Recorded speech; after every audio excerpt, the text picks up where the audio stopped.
Be a part of powerful digital news network Navi Mumbai network. तो subscribe करें और notification पाने के लिए बेल आइकन पर जरूर क्लिक करें।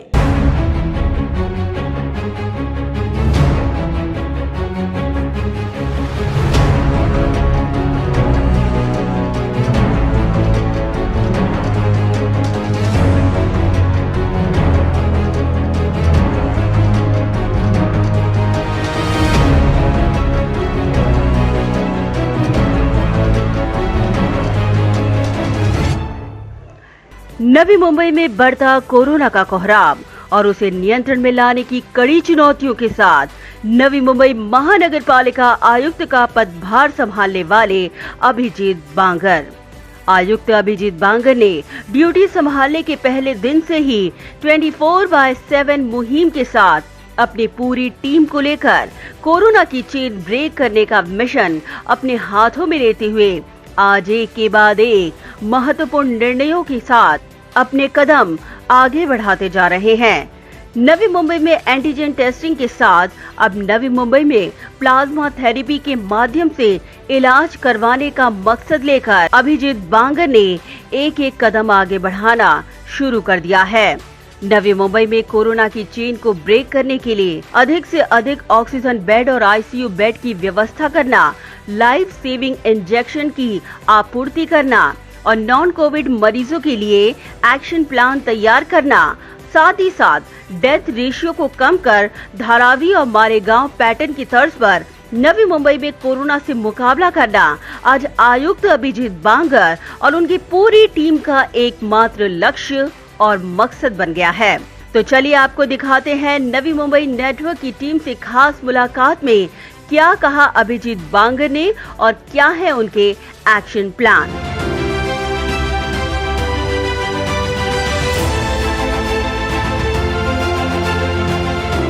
नवी मुंबई कॉरपोरेशन में जो कोविड मैनेजमेंट के लिए स्टेप्स लिए जा रहे हैं वो देखते हुए अगर हम स्टैटिस्टिक यहाँ पे देखा जाए, डेटा चर्निंग अगर करें तो 2-3 प्राथमिकताएं जो मुझे दिखी थी और जिस पे कार्यवाही होना ज़रूरी था, उनमें से एक चीज़ है टेस्टिंग के बारे में। इसके पहले भी हमारा जो इंटरेक्शन हुआ था जिसमें मैंने इसका जिक्र किया था कि टेस्टिंग इंफ्रास्ट्रक्चर बढ़ना और टेस्टिंग इंफ्रास्ट्रक्चर में जो कॉरपोरेशन के खुद के फैसिलिटी है उसमें टेस्टिंग इंफ्रास्ट्रक्चर बढ़ना जरूरी है। प्राइवेट टेस्टिंग लैब को तो सैंपल भेजा जाता है और प्राइवेट टेस्टिंग लैब से वो काम हो भी रहा है, बट अनलेस गवर्नमेंट फैसिलिटी और corporation own testing facilities made available, हमारा टेस्टिंग का जो टर्न अराउंड टाइम है वो कम नहीं हो सकता है। टेस्टिंग का रिजल्ट अगर लेट आता है तो that creates a problem.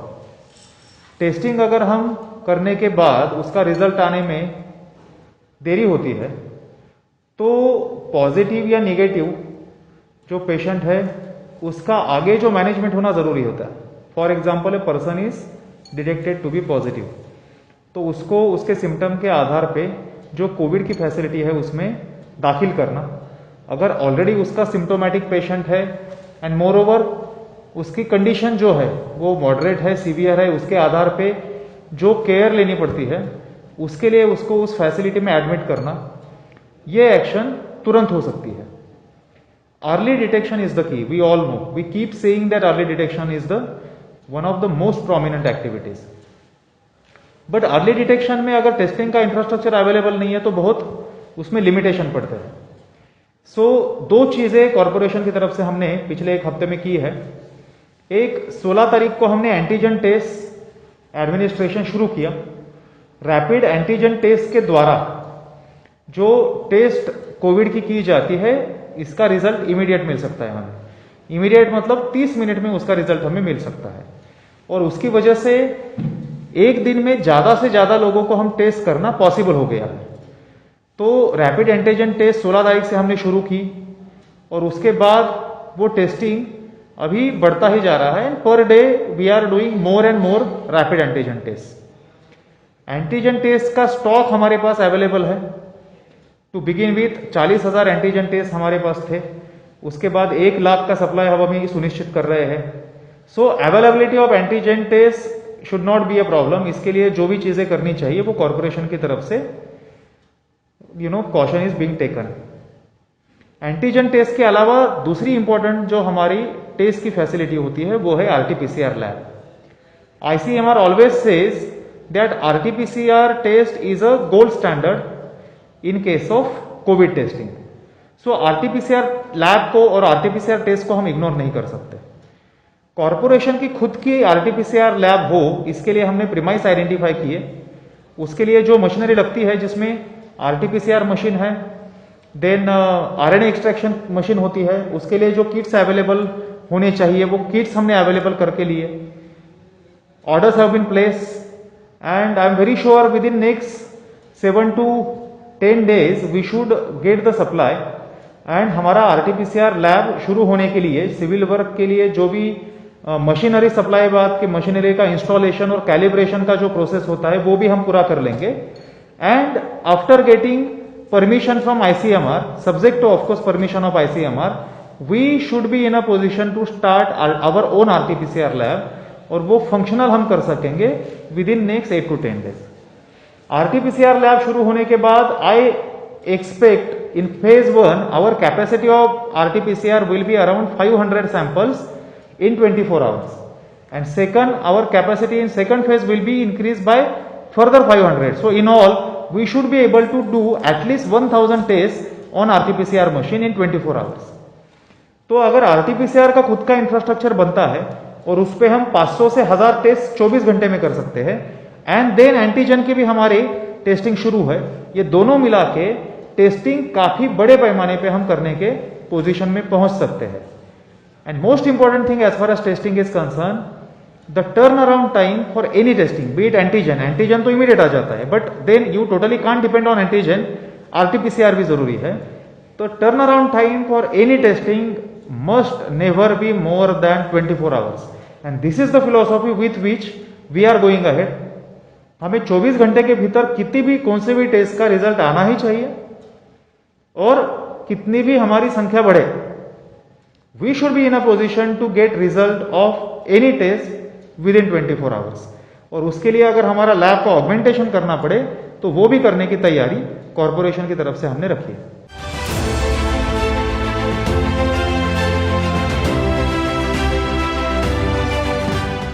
Plasma therapy के बारे में कुछ इम्प्लीमेंट करने का विचार?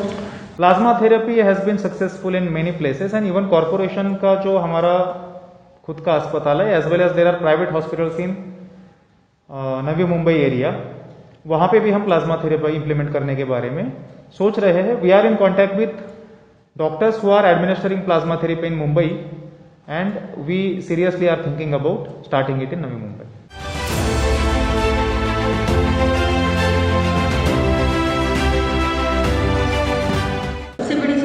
है कि अभी भी ऑक्सीजन बेड की और वेंटिलेटर की कमी से लोगों को सामना करना पड़ रहा है, और लोगों में एक तरह सा क्योस हो गया है कि अभी क्या करें, क्योंकि अवेलेबल कहीं पे भी नहीं है। तो ऐसे सिचुएशन को डील करने के लिए पालिका की तरफ से किस प्रकार का प्रयत्न चल रहा है? One of the very important facilities in terms of patient management in COVID is availability of hospital bed, and more so availability of oxygen bed and ICU bed। क्योंकि कोविड में देखा जाए तो 70 to 80% people remain asymptomatic, but whoever develops symptom उसको उसके symptom के intensity के अनुसार कोविड फैसिलिटी में दाखिल करना पड़ता है। वो करने के बाद उसको जो कोविड का अटैक होता है वो लंग्स पे होता है, and that's why there is a possibility that oxygen saturation level in blood of a covid patient में go down. In that case उसको अगर टाइमली ऑक्सीजन हम दे पाए तो एक बहुत इंपॉर्टेंट इंटरवेंशन हो जाता है, जिसकी वजह से further complication can be avoid.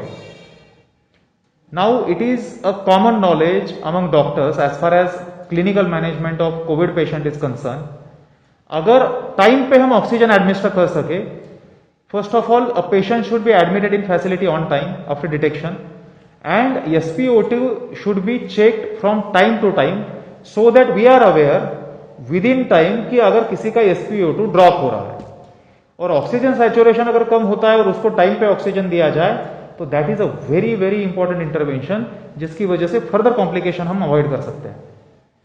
तो ऑक्सीजन बेड की availability is a very important issue and regarding oxygen bed availability in Navi Mumbai corporation area हम यहां पे ऑक्सीजन बेड की अवेलेबिलिटी बढ़ाने के लिए जो कोविड का हमारा सिडको एग्जीबिशन सेंटर है वहां पे हमने पिछले 4 दिनों में 500 ऑक्सीजन बेड की कार्यवाही जो चल रही थी उसको एक्सपेडाइट करते हुए वो अभी काम पूरा किया है. As on today 500 beds in CIDCO exhibition centre are available with oxygen.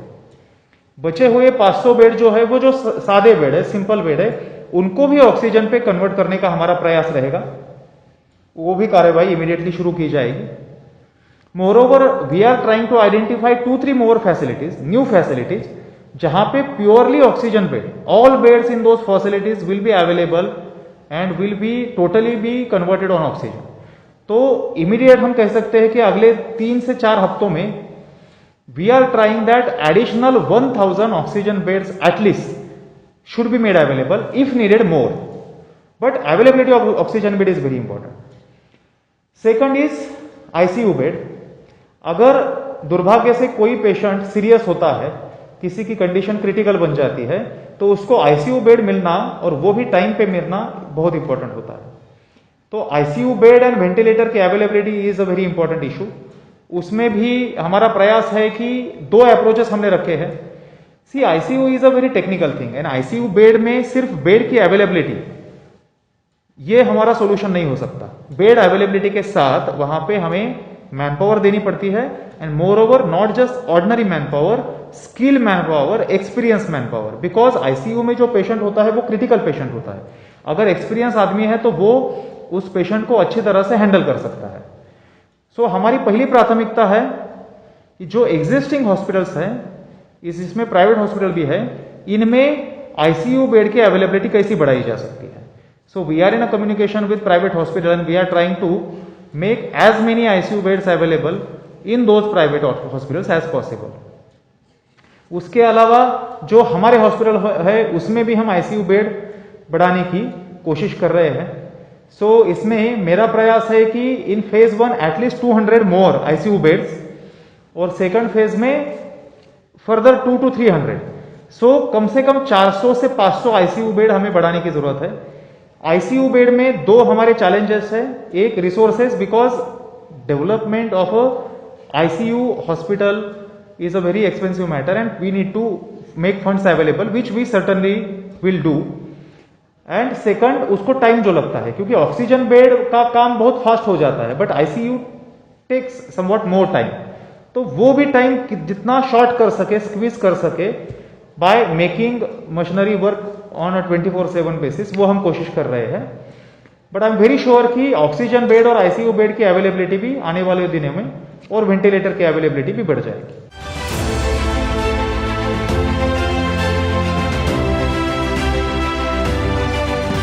Medicinal injection जिसका कॉस्ट सबसे हाईएस्ट है, गरीब और आर्थिक तबके के लोगों को अवेलेबल हो पाए मुफ्त में, तो इसके लिए क्या आप लोगों की प्लानिंग है? इंजेक्शन और मेडिसिन अवेलेबिलिटी जो कोविड में क्रिटिकल पेशेंट के लिए लगती है, specially there are few injections which are life saving, which are considered to be life saving. उनका timely availability is very important. Unfortunately we all know that because of so much demand world over, those injections and limited manufacturers है, तो those injections are in short supply. But corporation is taking care of that aspect as well. हमने ये सारे injection जो important है उनका supply adequate हमारे पास अवेलेबल हो, इसका प्रावधान करके रखा है. Necessary orders have been issued and we are in contact directly with manufacturers so that supply, timely supply can be made available to corporation. Corporation के बाद सप्लाई अवेलेबल होने के बाद वो इंजेक्शन पेशेंट को मिलना चाहिए and not just in corporation hospital but in private hospital as well. Ultimately any patient who goes to government or private hospital may not go by choice. कई बार एक आध पेशेंट को प्राइवेट गवर्नमेंट फैसिलिटी की preference हो सकता है, but just because government facility में be 100% occupied, this is a difficult time, the patient may be force to go to private hospital. उस टाइम पे उसको सिर्फ प्राइवेट हॉस्पिटल में आप उपचार ले रहे हो इसलिए इंजेक्शन भी आप उन्हीं से अवेलेबल करवाओ, ये कहना गलत होगा। तो हमारा प्रयास है कि प्राइवेट हॉस्पिटल में भी जो हमारा पेशेंट है उनको इंजेक्शन की कहीं पे उपलब्धता उसमें अड़चन हो रही है, financially that patient is not in a position to make that available because some of the injection are very expensive, तो वो कॉर्पोरेशन की तरफ से अवेलेबल किए जाए। आज रेमडेसिविर का सफिशिएंट स्टॉक कॉर्पोरेशन के पास अवेलेबल है। टॉसिलिजुमाब जो इंजेक्शन है उसका भी स्टॉक अवेलेबल करने का आज सुबह ही मैंने मैन्युफैक्चरर से फिर कांटेक्ट किया है। बाय द वे इसका हमने 6000 इंजेक्शन का ऑर्डर ऑलरेडी प्लेस कर चुके हैं और उनसे हमारा डे टू डे कॉन्टैक्ट है so that supply can be expedited. So I am very sure कि इंजेक्शन की अवेलेबिलिटी और नेसेसरी मेडिसिन की अवेलेबिलिटी भी कॉर्पोरेशन की तरफ से की जाएगी।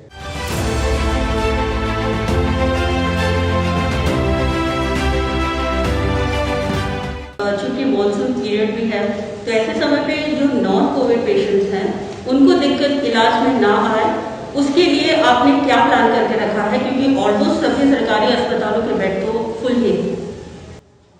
मॉनसून देखते हुए कोविड के अलावा नॉन कोविड के पेशेंट भी बढ़ने की आशंका होती है।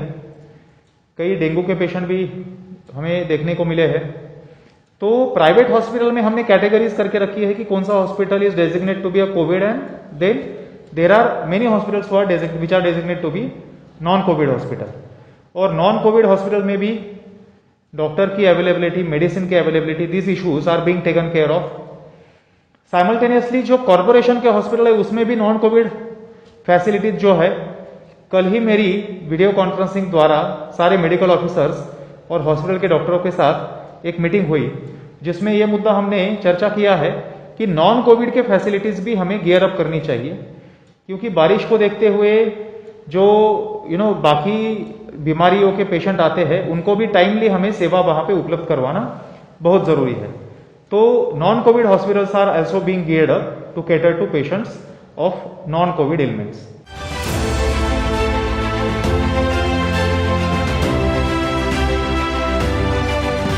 आपने कहा था डेथ रेशियो बढ़ना कितना चिंताजनक विषय है और क्या इसे कंट्रोल में लाने के लिए आपने जो एक्शन प्लान किया है वो सक्सेसफुल होगा और आपको क्या लगता है कब तक हम उसमें सफल हो पाएंगे?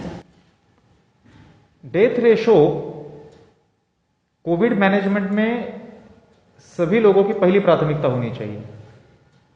आई always say there cannot be a bigger loss than a loss of a life, be it because of COVID or be it for any other reason.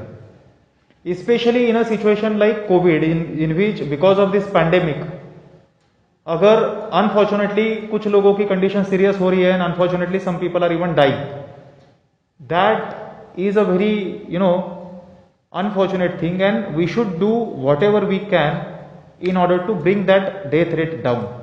और वो नेचुरली हमारी पहली प्राथमिकता है। तो उसमें अभी तक हमने जिन मुद्दों की चर्चा की है वो मुद्दे बहुत इंपॉर्टेंट है, right from early detection till availability of bed, availability of ICU and ventilator bed and then clinical management of the patient including availability of medicine. Clinical management is a very important aspect. जो मैंने hospital bed के और ICU bed के हम चर्चा कर रहे थे तब मैंने मेंशन किया था कि हमें सिर्फ मैन पावर नहीं चाहिए, आईसीयू में हमें एक्सपीरियंस मैन पावर चाहिए। Precisely the reason was experience manpower can make a difference of life and death. क्योंकि आईसीयू में जब क्रिटिकल पेशेंट जाता है तब अगर उस आदमी को एक्सपीरियंस है, he knows how to handle that patient, timely intervention किया जा सकता है। That is called a golden hour, that is very important time. और उसमें अगर हम टाइमली इंटरवेंशन कर सकते हैं तो that can be a difference of a life and death. तो controlling and reducing death rate is a very important issue that is on highest point on our agenda. अभी भी हमारा डेथ रेट जो है certainly it is not one of the highest in the state, but still we cannot be complacent. We certainly can make a effort to bring it down and to bring it as low as possible so that हर एक patient को अगर सही time पे हम उसको treatment कर सके तो उसमें फर्दर कॉम्प्लिकेशन अवॉइड किए जा सकते हैं।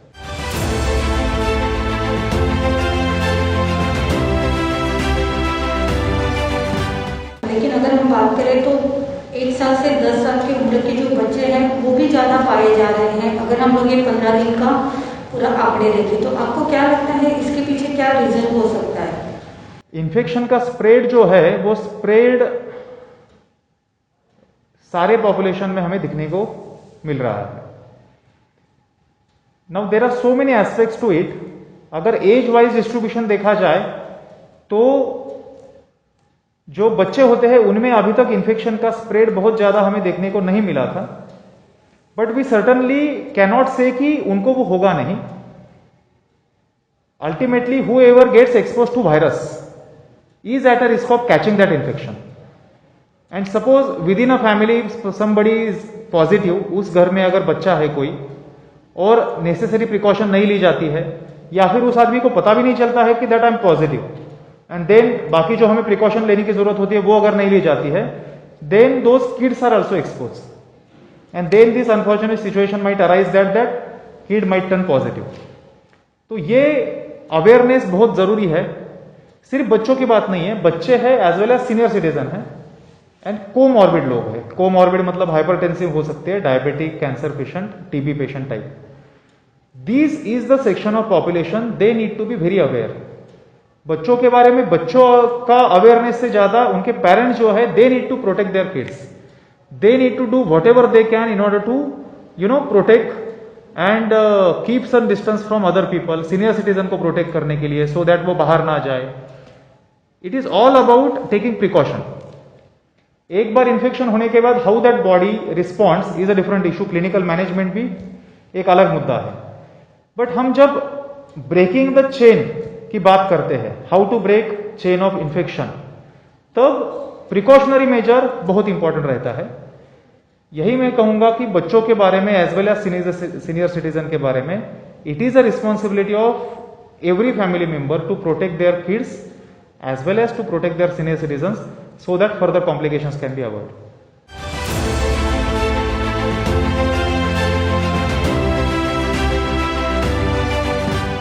सर, जिस तरह से धारावी पैटर्न के तहत आपने स्लम्स का आपने कहा था कि स्लम्स में जो प्रादुर्भाव कोरोना का बढ़ रहा है उसको कंट्रोल करने के लिए आप प्रयत्न करेंगे, और साथ ही साथ एक प्लाज्मा थेरेपी, इसके बारे में भी काफी चर्चाएं हो रही हैं।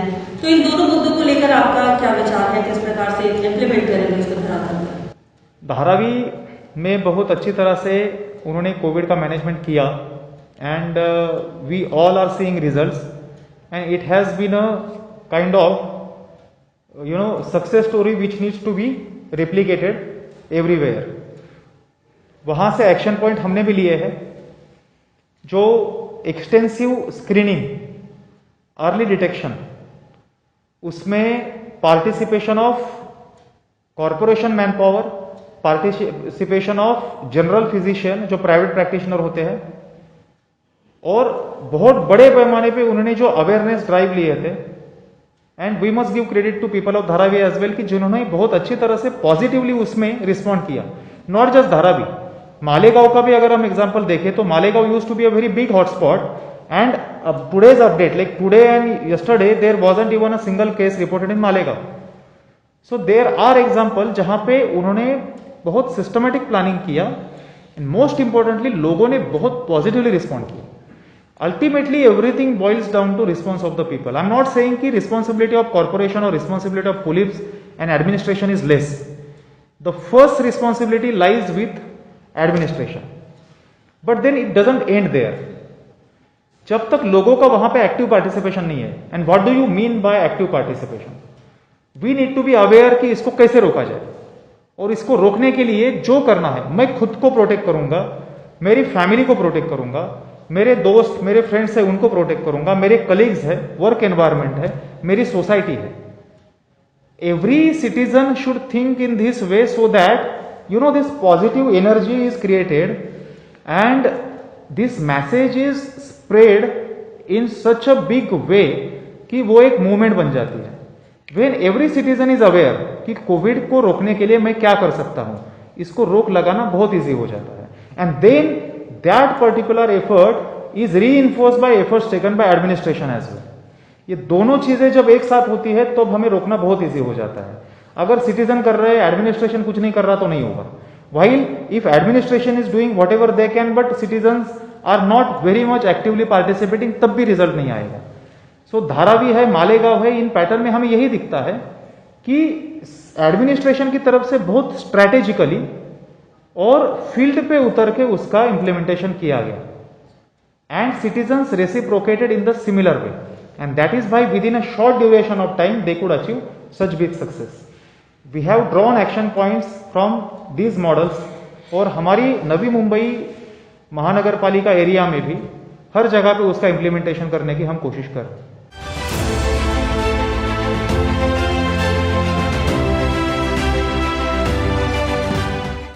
अभिजीत बांगर एनएमएमसी की पूरी टीम 24/7 ग्राउंड में है. क्या लगता है सर आपको कि इसका आज के इस समय में कितनी जरूरी बात है? कोविड पैंडेमिक जो है, this is a crisis before humanity. This is not limited to a particular corporation, district, state और इवन अ नेशन. पूरी दुनिया और पूरी ह्यूमैनिटी के सामने ये बहुत बड़ी समस्या है और इसको अगर हम टैकल करना है तो every person should look from the angle कि इसको टैकल करने में मैं क्या कर सकता हूं. As a private citizen, if I consider myself as a private citizen, मेरी जिम्मेदारी बनती है कि इसको मैं खुद को प्रोटेक्ट करने के लिए क्या करूं. एज आई सेड, मैं मेरी फैमिली, मेरे दोस्त, मेरी सोसाइटी, इनको प्रोटेक्ट करने के लिए क्या करूं. But when you are at a position of authority, your responsibility increases. You just can't think of yourself and your family. The actions which you are taking और the actions which you are not taking affects the interest of a larger population, and we need to think through that perspective, and there comes the role of corporation and people who are associated with corporation. Plasma therapy के बारे में कुछ implement करने का विचार? Plasma therapy has been successful in many places, and even corporation का जो हमारा खुद का अस्पताल है, as well as there are private hospitals in Navi Mumbai area, वहां पे भी हम प्लाज्मा थेरेपी इंप्लीमेंट करने के बारे में सोच रहे हैं. We are in contact with doctors who are administering plasma therapy in Mumbai, and we seriously are thinking about starting it in Navi Mumbai.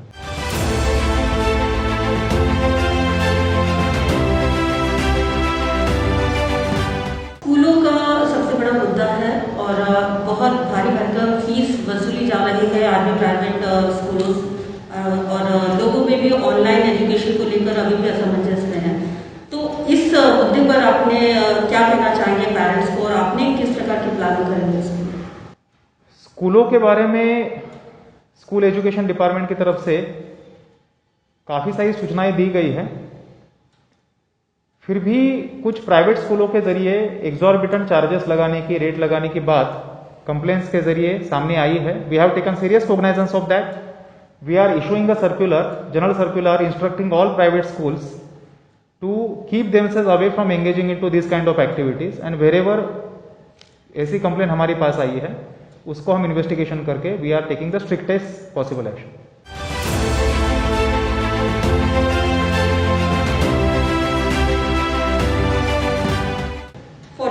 Hotspot zone है और बेहद अभी क्रूशियल टाइम भी है और आप जिस प्रकार से इम्प्लीमेंट कर रहे हैं, लेकिन अभी भी देखा जा रहा है लोग रूल्स को फॉलो नहीं कर रहे हैं, बैरिकेड्स तोड़ रहे हैं, रास्ते बना रहे हैं और खुलेआम घूम रहे हैं. ये कितना सीरियस इशू आप मानते हैं सर, और क्या कहना चाहेंगे, अपील करना चाहेंगे ऐसे लोगों से कि नवी मुंबई महानगर पालिका का साथ दे हो और इसे हराने के लिए मदद करें? We can see both the elements.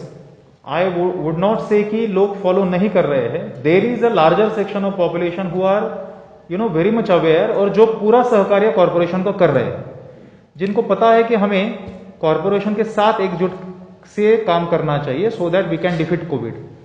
But then there are few people, there is a particular section जिसमें हमें दिखता है कि कुछ लोग इसको rules are being flouted, lockdown का उल्लंघन वहां पे किया जा रहा है. So we are again taking action, necessary action as per all penal provisions.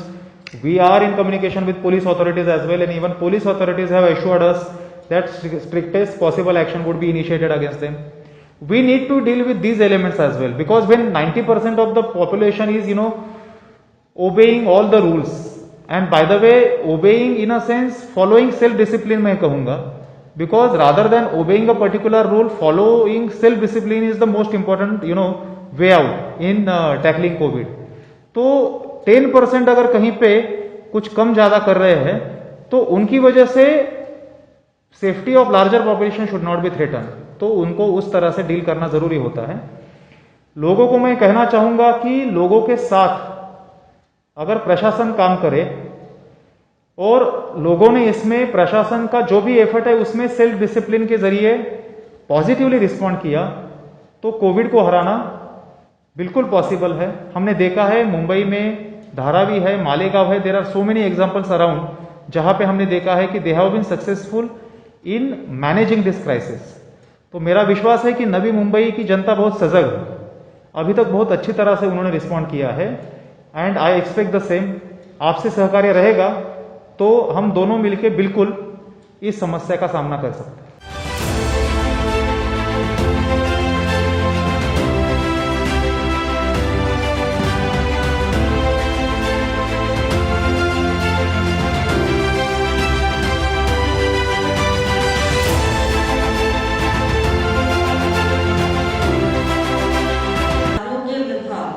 जो हमेशा कंट्रोवर्सी में रहता है, लेकिन जब से आपने कमान संभाली है एक प्रकार का एक्टिव वाइब्रेशन, वहां से पॉजिटिव वाइब्रेशन दिख रहा है। तो इस कोरोना पेंडेमिक को टैकल करने के लिए आरोग्य विभाग के द्वारा और आप जो लीड कर रहे हैं कितना सक्सेसफुल हो रहा है और अपनी टीम के बारे में क्या कहना चाहेंगे? आरोग्य विभाग डेफिनेटली बहुत इंपॉर्टेंट है because this is a pandemic, और डायरेक्ट जो हम पैंडेमिक को मैनेज करने के लिए एक्शन लेते हैं वो हेल्थ डिपार्टमेंट के जरिए लेते हैं। But then I would say not just health, every department of corporation is doing their bit, every officer, every employee of corporation is doing their bit। हर एक अधिकारी और कर्मचारी कौन से भी डिपार्टमेंट का हो उसकी प्राथमिकता है कोविड मैनेजमेंट। तो सारी टीम हमने मोटिवेट की है। हमें यह भी समझना चाहिए कि पिछले 3-4 महीनों से सारे कॉर्पोरेशन के अधिकारी कर्मचारी बहुत जी जान से काम कर रहे हैं, they are pretty much under stress. But फिर भी जब तक यह समस्या है तब तक हम थक नहीं सकते हैं, हम रुक नहीं सकते हैं। इस भावना से सारे कॉर्पोरेशन के अधिकारी और कर्मचारी सारे डिपार्टमेंट के काम कर रहे हैं। तो मैं इन सभी का इसमें जो समर्पण है उस वृत्ति का आदर करूंगा एंड देन उसको देखते हुए मैं सारे जो हमारे नागरिक हैं उनको भी आह्वान करता हूं कि आप भी सेल्फ डिसिप्लिन फॉलो करो। कॉर्पोरेशन और सारे सिटीजन मिलके कोविड की समस्या का हम सामना जरूर कर पाएंगे।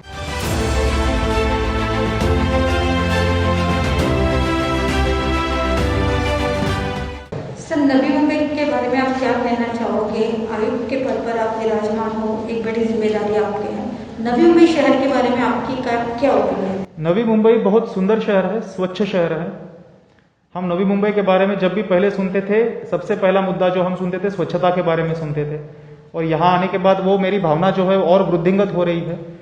मैं सारे नवी मुंबई के नागरिक जो है उनका अभिनंदन करना चाहूंगा इस मुद्दे की वजह से। जिस तरह से उन्होंने स्वच्छता में पार्टिसिपेशन किया है उसी तरह में कॉर्पोरेशन के हर एक मुद्दे में उनका पार्टिसिपेशन होना चाहिए।